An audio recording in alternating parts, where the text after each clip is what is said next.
Kasako Media, tunaangazia maisha, tunaandika kesho. Karibu Kasako Media.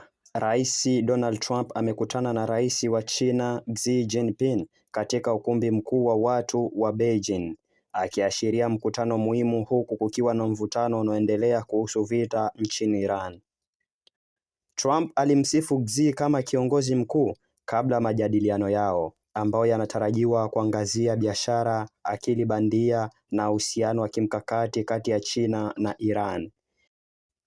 China ni mshirika mkubwa wa kibiashara wa Iran na kufanya mazungumzo haya kuwa muhimu sana. Wanaojiunga na Trump katika safari hii ni watendaji kadhaa mashuhuri, akiwemo mkurugenzi mtendaji wa Tesla Elon Musk, mkurugenzi mtendaji wa Nvidia Jensen Huang, mkurugenzi mtendaji wa Apple Tim Cook na mkurugenzi mtendaji wa Qualcomm Cristiano Amon. Viongozi hawa wanatarajiwa kushiriki katika majadiliano kuhusu fursa za biashara na China. Ikumbukwe kwamba Musk alisafiri na Trump kwenye Air Force One licha ya mvutano wa awali kati yao wawili kuhusu mizozo ya mitandao ya kijamii.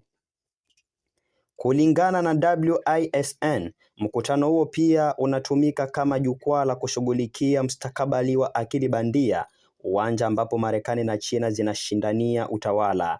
Idhini ya hivi karibuni ya Nvidia ya kuuza chips za AI kwa China, ingawa kuna masharti, inaangazia mienendo tata ya biashara inayohusika. Kama ilivyoripotiwa na Forbes, mkutano huo unakuja huku kukiwa na mvutano ulioongezeka kutokana na vita vya Marekani na Iran.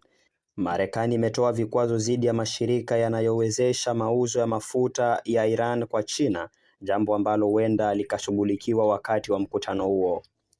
Gazeti la Straits Times limeripoti kwamba ingawa Trump amepunguza umakini kwa Iran, mapato ambayo China inatoa kwa Iran na mauzo ya nje ya silaha yanayowezekana yanasalia kuwa masuala muhimu.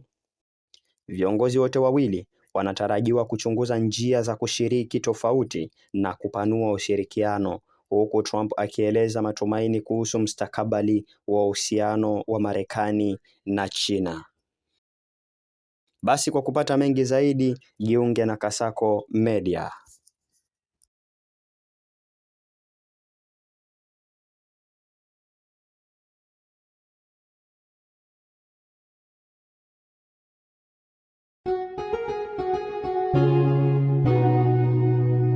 Kasako Media, tunaangazia maisha, tunaandika kesho.